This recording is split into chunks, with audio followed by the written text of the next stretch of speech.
I stood frozen as Iris swept into my workspace, her entourage of executives trailing behind her like obedient ducklings. 23 years old with a business degree still warm from the printer, while I'd spent double that time building our client portfolio. Everyone, I'd like to introduce Mona, who'll be handling our legacy accounts, she announced, gesturing toward me as if presenting an outdated office printer. From now on, she reports directly to me. The room went silent. Nobody looked at me, not Trent from legal, not Kip from accounting, not even Darlene who'd shared lunch with me every Wednesday for a decade. They studied their shoes, tablet screens, anything but my face. We need fresh energy in the European markets, our CEO said, his hand on Iris's shoulder. Mona can help you understand our history while you lead us forward.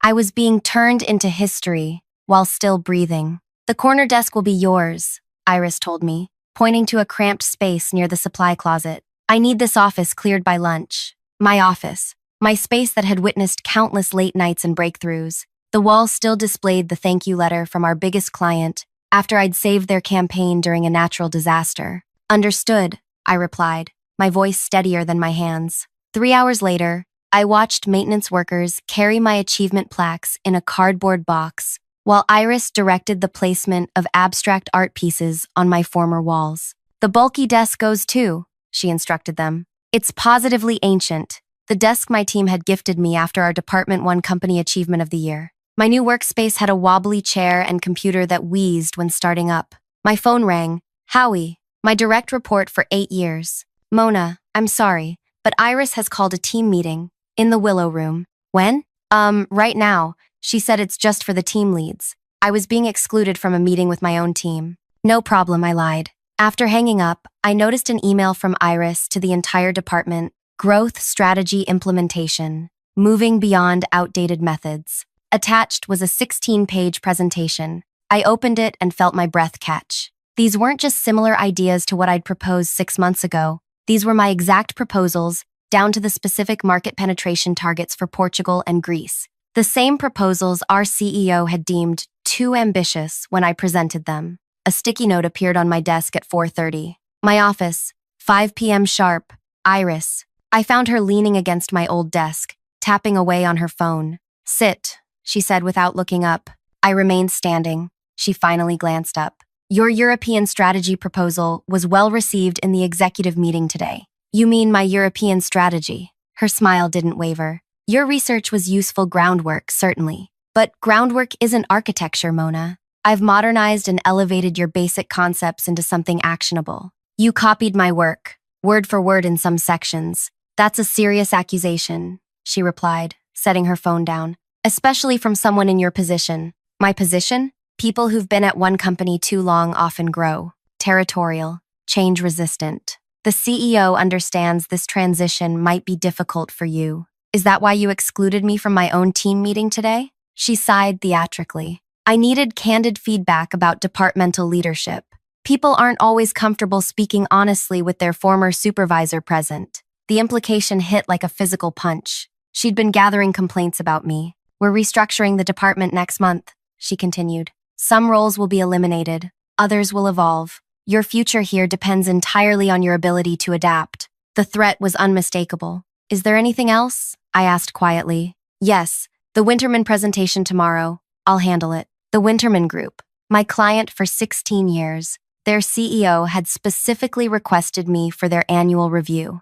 Oliver specifically asked for me to present. I spoke with Oliver this morning. He understands the new direction. She was systematically stripping away everything I'd built. My role, my relationships, my reputation. That's all, she said, attention back on her phone. I walked out, passing the glass-walled conference room where my team still sat in their meeting. They fell silent as I passed, eyes darting away. Whatever Iris had told them had changed something fundamental. On my cramped desk, a new email arrived from HR. Performance Improvement Plan. Confidential. A formal PIP.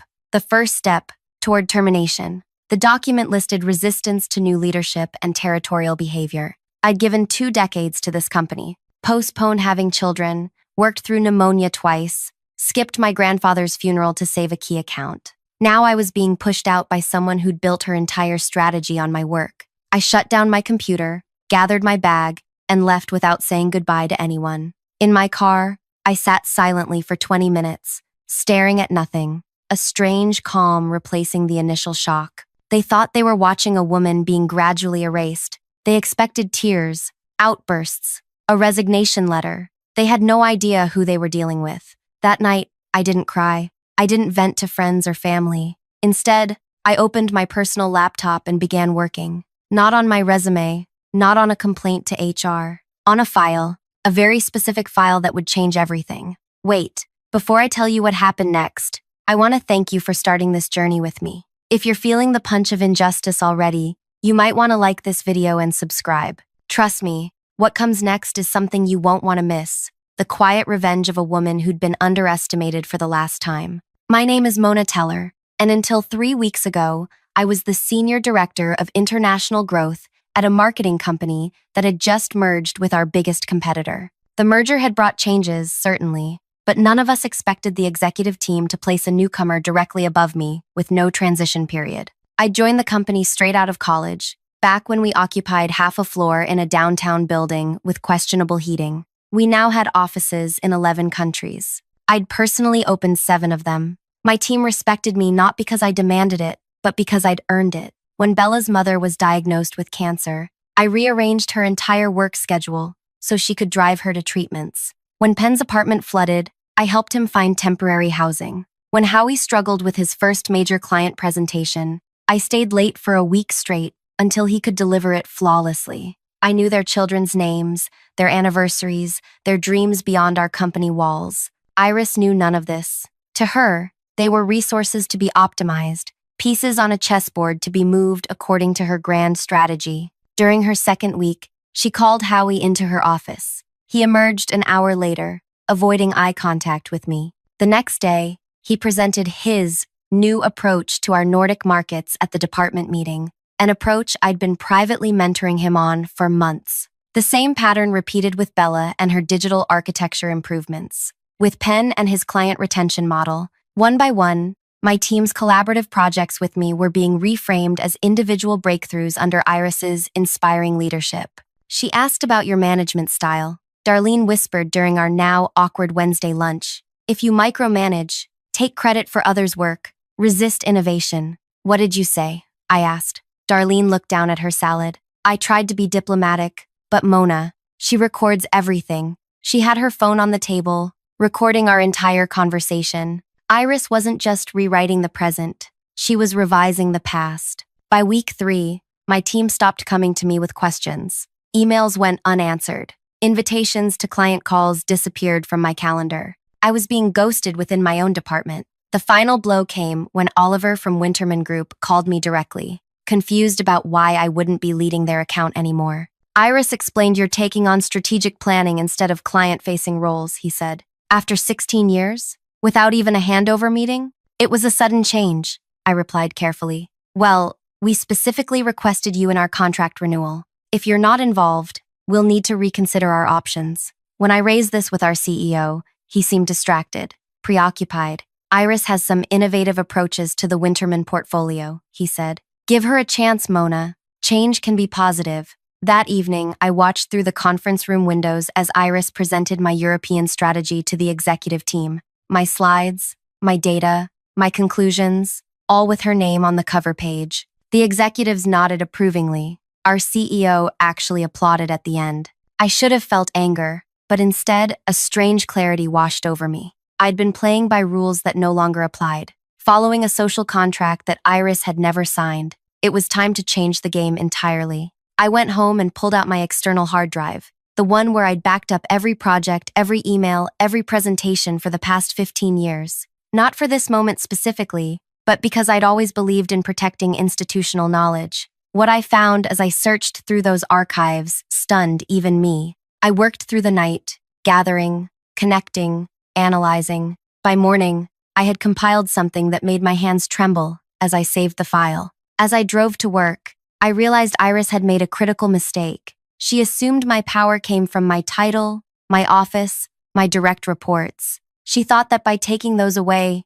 she'd neutralized me. She hadn't realized my real power came from 2 decades of watching, listening, and remembering. from thousands of relationships built on trust rather than intimidation. From knowing exactly how our company functioned at every level, knowledge no org chart could capture. I arrived early, before the receptionist, before the cleaning crew finished. I placed a single manila folder on Iris's desk with a simple note, "For your review, historical growth, strategy outcomes." Then I left for my 8 a.m. client call, the one remaining meeting still on my calendar. When I returned at 10:30, something had clearly happened. People huddled in small groups, conversations stopping abruptly as I passed. Security guards stood outside the executive wing. Darlene hurried over to me, eyes wide. "What did you do?" "I shared some historical context," I replied. "Iris ran screaming into the CEO's office 20 minutes ago. Then security came. They're all in there now, the entire executive team." I nodded calmly and headed to my small desk. "Aren't you worried?" Darlene asked, following me. "About what?" "About," she gestured vaguely toward the executive offices. "No," I said simply. "I'm not worried at all." At noon, an email arrived from our CEO's assistant. "Meeting requested. Executive conference room. Immediate." The walk to the executive floor felt surreal. Eyes followed me, some curious, others fearful. Whatever was happening had rippled through the entire office. I found our CEO Gerald seated at the head of the table, flanked by our legal counsel and HR director. Iris was nowhere to be seen. "Sit down, Mona," Gerald said, his expression unreadable. I chose a seat directly across from him, placing my hands calmly on the table. "The file you left for Iris," he began. "Where did you get that information?" "From our company archives," I replied, "plus publicly available financial records." The legal counsel, a stern woman named Wilma, leaned forward. "You've made extremely serious allegations." "I haven't made allegations," I corrected her. "I simply compiled data. The patterns speak for themselves." Gerald rubbed his temples. "You're claiming Iris deliberately implemented strategies at her previous company that led to their collapse, and now she's replicating those same strategies here." "The data supports that conclusion, yes." "That's absurd," Wilma interjected. "Why would anyone deliberately sabotage their own employer?" I met her gaze steadily. 3 months before her previous company declared bankruptcy, Iris received a substantial payment from an investment group that later acquired their client list for pennies on the dollar. The same investment group that now owns 30% of our company following the merger. Silence fell over the room. "You understand what you're implying," Gerald said quietly. "I'm not implying anything. I'm showing you numbers, dates, and transactions that exist on public record." The HR director cleared her throat. "Iris claims you're retaliating because of the performance improvement plan, that you fabricated this conspiracy theory." I opened my laptop. "Would you like to see the original sources?" "I've indexed everything." Gerald's phone buzzed. He glanced at it, then stood abruptly. "Wait here." When the door closed behind the three of them, I remained perfectly still. Through the glass wall, I could see them huddled with several executives I didn't recognize, likely from our parent company. 20 minutes passed before Gerald returned alone, looking 10 years older. "Iris has been suspended pending investigation," he said, sinking into his chair. "The merger oversight committee is flying in tonight." "I see." He studied me with new eyes. "You've been with us for 20 years. 22, actually. Why didn't you come to me directly with this information?" I considered my answer carefully. Would you have believed me? Over the rising star who promised to double our European market share in 6 months? His silence was answer enough. "You authorized her to place me on a performance improvement plan after 2 decades of exemplary reviews," I continued. "You allowed her to dismantle my team without consultation. You applauded when she presented my strategies as her own." He winced. You thought she represented the future, and I was part of the past." I finished for him. "That's human nature, Gerald. We're dazzled by novelty. What do you want, Mona?" "Excuse me? To make this right, what do you want? Your old position back? Iris's job?" I almost laughed. "I don't want her job." "Then what?" "I want respect. Not just for me, but for every person who builds something valuable in this company. I want leadership that values institutional knowledge alongside innovation. I want credit given where it's due." Gerald nodded slowly. "That's reasonable. And I want Oliver's account back today, before their contract reconsideration deadline." "Done." I stood to leave, but Gerald stopped me. "The file. How long have you been working on it?" "I haven't been working on it at all," I replied. "I simply pay attention. I always have." As I left the executive floor, My phone chimed with messages from team members who'd suddenly remembered my existence. I ignored them all. At my desk, I found Darlene waiting. Security took Iris's laptop, she whispered, and they're scanning her emails. What's happening? A correction, I said simply. By evening, Iris's name had been removed from the company directory. Her office, my former office, sat empty, the abstract art already gone from the walls. At home that night, I poured a glass of wine and finally allowed myself to process the day's events. My hands shook slightly as the adrenaline ebbed. My phone rang, an unknown number. Hello? Is this Mona Teller? A woman's voice, unfamiliar. Yes, this is Charlotte Weber, chairperson of the Merger Oversight Committee. I'd like to discuss your findings in person tomorrow morning. My stomach tightened. Of course. I should inform you that Iris has retained legal counsel. She's claiming wrongful termination and defamation. There it was, the counterattack. Of course Iris wouldn't go quietly. I understand, I replied, keeping my voice neutral. The information you compiled is concerning, but her legal team is questioning your methods and motives. Everything in that file can be independently verified. So you say. Charlotte's tone cooled. We'll need to examine this thoroughly. In the meantime, I've instructed Gerald to place you on administrative leave. The room seemed to tilt slightly. Administrative leave? On what grounds? It's standard procedure during an investigation of this nature. We need to ensure there's no perception of conflict while we review both sides. Both sides. As if this were a simple disagreement between colleagues. I see, I managed. We'll expect you at 9 tomorrow. Please bring all relevant materials. After hanging up, I sat motionless, staring at the wall. Administrative leave. The same status as Iris. In one swift move, they'd equalized us. Accuser and accused. My doorbell rang, startling me. Through the peephole, I saw Howie shifting nervously on my porch. I should have stood up for you, he blurted when I opened the door. We all should have. I let him in without comment. Is it true? He asked, following me to the kitchen. About Iris sabotaging her last company? You tell me, I replied. You worked with her presentations. Did anything strike you as odd about her growth projections? He looked down. The Nordic market targets. They're impossible without sacrificing our long-term client relationships. I tried to tell her, but she said you'd made us too cautious, too comfortable with modest growth. And what did you think? I thought. He hesitated. I thought maybe she was right. That maybe you had become too conservative. His honesty stung, but I appreciated it. The oversight committee is coming tomorrow, I told him. I've been placed on administrative leave, same as Iris. His eyes widened. That's insane. After what you uncovered? They're treating it as a personal dispute, her word against mine. But the evidence? Evidence can be interpreted different ways, especially when one party has powerful connections. Howie's expression hardened. Tell me what to do. How can I help? I studied him, his earnest face, his genuine distress. He'd abandoned me when Iris arrived, yes, but he'd also been the first to return. Why did you come here tonight, Howie? Because I was wrong. Because we all were. And because I've worked with you for 8 years. I know who you really are. I nodded slowly. Then that's what I need.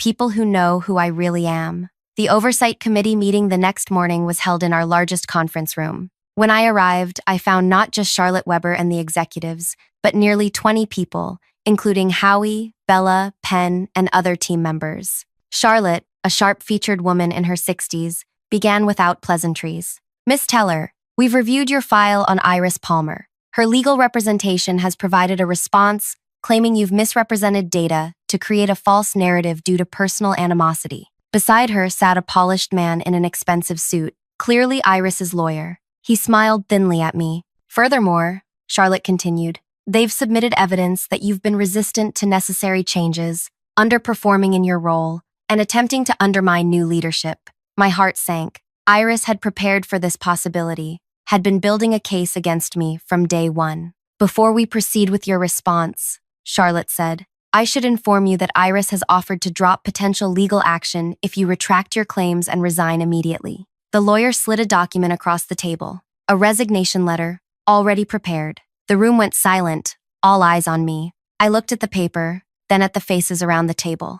Gerald avoiding my gaze, Charlotte watching coolly, Howie and my team members looking pale and worried. My hand reached for the document. I picked up the resignation letter, feeling the weight of every gaze in the room. The expensive stationery felt heavy in my hands as I slowly scanned the document. "This is quite thorough," I remarked, my voice steady despite the hammering of my heart. "Prepared in advance, I assume?" The lawyer nodded. "We wanted to make this transition as smooth as possible." "Smooth," I repeated. "For whom exactly?" Charlotte cleared her throat. "Miss Teller, I understand this is difficult, but actually it's not difficult at all," I interrupted, placing the resignation letter back on the table. "I won't be signing this." The lawyer's practiced smile faltered. "I strongly advise you to reconsider. Miss Palmer's counter-evidence is substantial." I folded my hands. "I look forward to reviewing it. All of it." Charlotte nodded to an assistant who distributed thick folders to everyone present. I opened mine to find dozens of pages,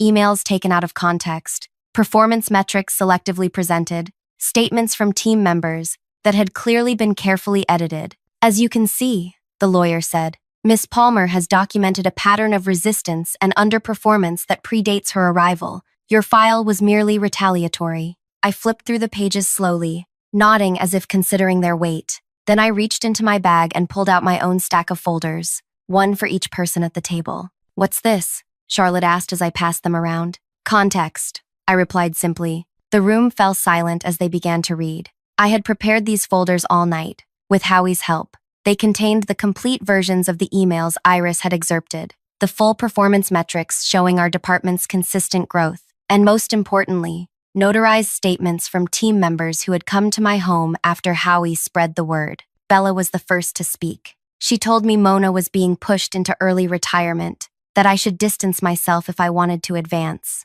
Penn nodded. She said the same to me, that there was a confidential performance issue with Mona that she couldn't discuss, but we should align with new leadership. She played us against each other, Howie added, told each of us that the others had concerns about Mona's management. The lawyer's face reddened. "These statements are clearly coerced. They're notarized," I cut in. "Each one given freely, with witnesses present." Charlotte was studying the folders intently, her expression unreadable. "This still doesn't address Miss Palmer's core claim, that your file on her previous company is a vindictive fabrication." "No, it doesn't," I agreed calmly. "For that, we need outside verification." I stood and walked to the door, opening it to reveal a man in his 50s, wearing a visitor badge. "This is Edward Torres," I introduced him, "former chief financial officer at Iris's previous company." The lawyer jumped to his feet. "This is outrageous! We weren't informed of additional witnesses." Edward took a seat beside me. "I was terminated 3 months before the company collapsed,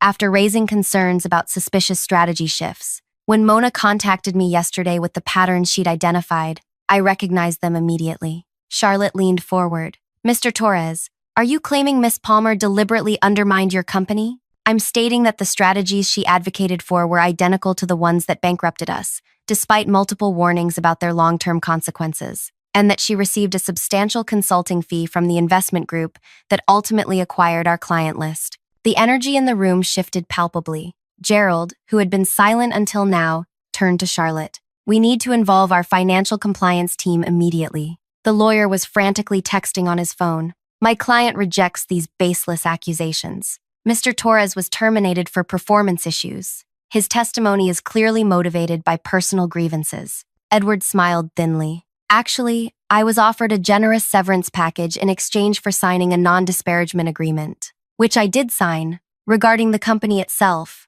but that agreement doesn't prevent me from discussing individual employees' actions, particularly when those actions might constitute financial impropriety." Charlotte turned to the lawyer. "Does Miss Palmer wish to respond to these allegations in person?" The lawyer's phone buzzed. He glanced at it, his expression souring. "My client is unavailable at present." "I see." Charlotte closed her folder. "Then we'll proceed with a full investigation. Mr. Torres, we'll need a formal statement." "Already prepared," he replied, producing a sealed envelope, along with documentation of the timeline and transactions I observed. As the meeting adjourned, I remained seated, feeling strangely hollow despite the apparent vindication. This wasn't victory, not yet. Investigations could be derailed, evidence reinterpreted, narratives reshaped. Iris had powerful allies in the investment group. This was far from over. The room emptied until only Charlotte remained, studying me with new interest. 22 years at one company, she mused.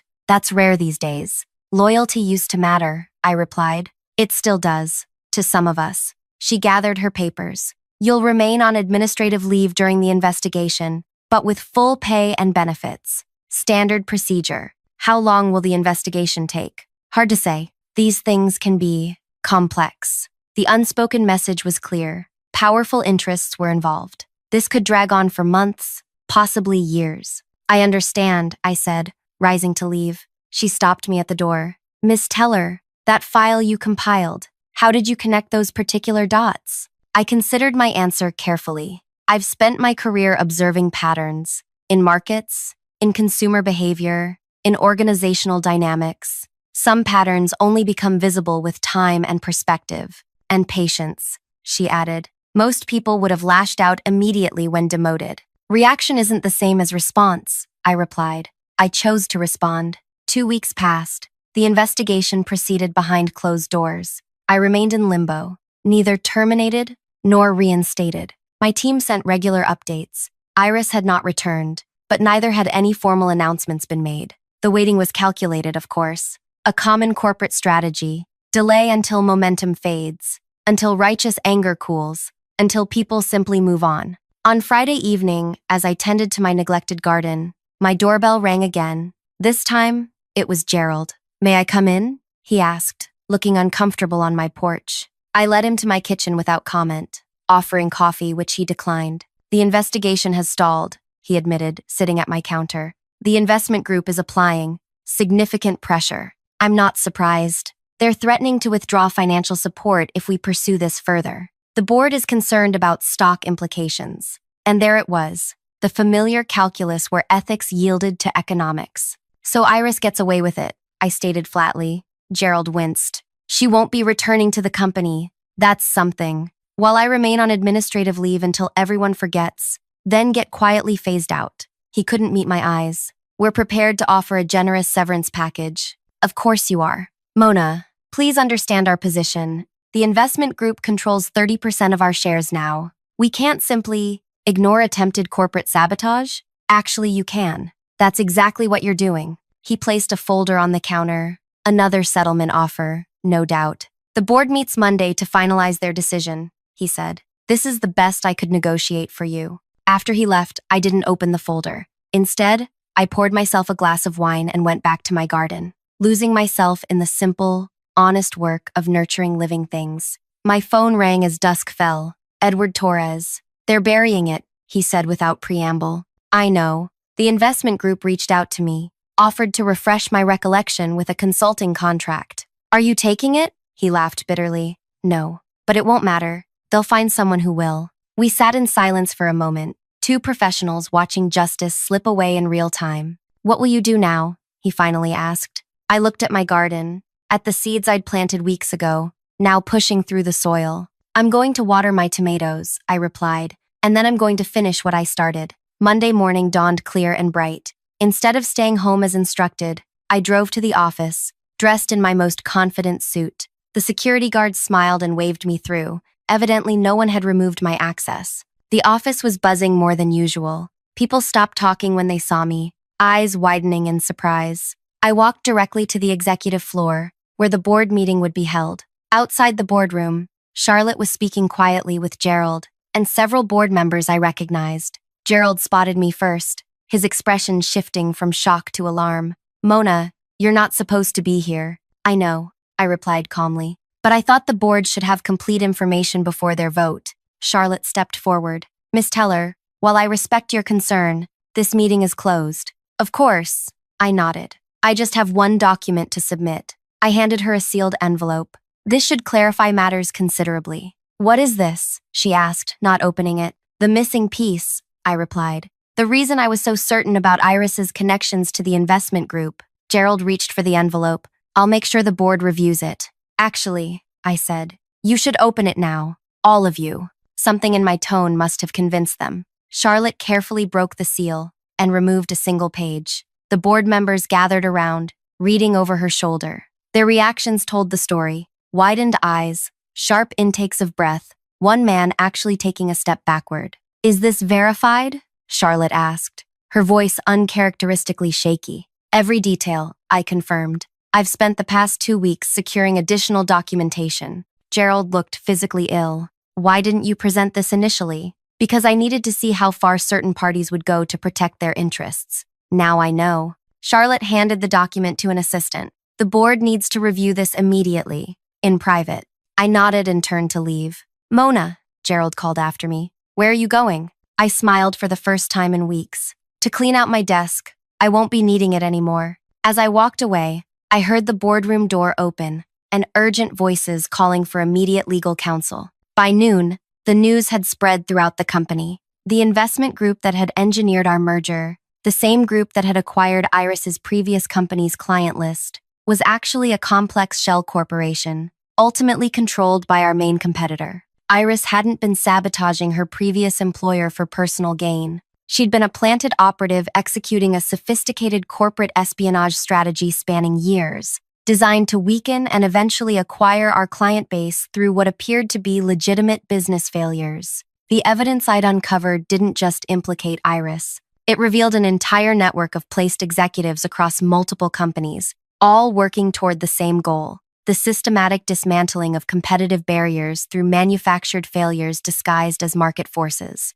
My phone rang continuously. Reporters, board members, even regulatory officials. I declined all calls, focusing instead on packing my few remaining personal items. As I placed my coffee mug in a small box, Darlene appeared at my desk. The investment group's representatives just left in a hurry, she reported. Security escorted them out. I nodded, continuing to pack. Gerald's called an emergency all-staff meeting for 3 p.m., she continued. And there are people from the Securities Exchange Commission in the conference room. That was quick, I remarked. Mona, she hesitated. Everyone's saying you've saved the company, that you uncovered a conspiracy no one else saw. I closed my box. I just paid attention, Darlene. That's all. Are you really leaving? I picked up my box. My work here is done. As I walked toward the exit, my team gathered, forming an impromptu guard of honor. Howie stepped forward. Where will you go? He asked. I've received several interesting offers, I replied with a small smile. Turns out exposing corporate espionage makes one rather marketable. Will you at least stay for the meeting? Gerald wants to publicly acknowledge what you've done. I shook my head. Some acknowledgements come too late to matter. Outside, the spring air felt fresh and cleansing. I placed my box in my car and took one last look at the building where I'd spent most of my adult life. My revenge wasn't getting Iris fired or exposing the investment group's scheme. It wasn't even protecting the company from a hostile takeover disguised as a merger. My revenge was walking away on my own terms, with my reputation not just intact but enhanced. While Iris faced potential criminal charges and the investment group scrambled to avoid regulatory penalties, I had multiple job offers from companies who suddenly recognized the value of someone who noticed patterns others missed. Sometimes the greatest revenge isn't destroying your enemy, but rising so far above them that they become irrelevant to your story. If you've stayed with me through this journey, you know this wasn't just about workplace drama. It was about standing your ground when the world tries to erase you, about finding power in patience and observation. If my story resonated with you, hit that like button and subscribe for more tales of quiet strength and strategic thinking. And let me know in the comments, what patterns have you noticed that others missed? Sometimes, that awareness is your greatest power.